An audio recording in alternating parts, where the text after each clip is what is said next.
Hi, and welcome back to my arranging series where I'll be posting videos explaining the basics of arranging pop songs for piano.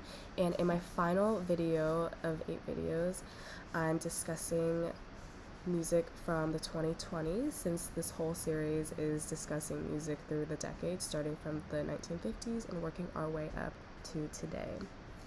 And so for this video, we will discuss an American singer-songwriter who has been blowing up over the last couple of years, Conan Gray. And in 2022, he released a song called Memories that has since gone almost 300 million streams on Spotify. And Conan Gray is an epitome of how today's music industry works. He got his start by himself by uploading his own songs onto YouTube and other streaming services before signing with Republic Records in 2018. So today we'll be looking at Memories. To start out, the BPM is 100. The original is 113. Again, I just wanted to slow it down since the students are sight reading. So it's 100 here.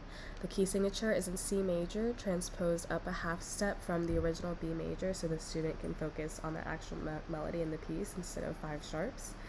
And the main singing melody is in the right hand, which starts here in the first verse.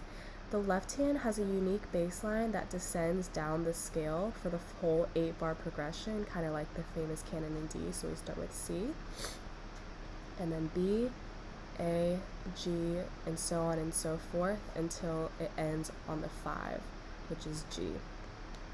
The rhythm is pretty basic here, but the notation is still important. You want to beam every single measure in half. For example, in this one, that's why I chose to do an 8th note tied to a half note over there. And the dynamics follow the form as always, which outlines the verse here, the first verse, and then the pre-chorus and the chorus.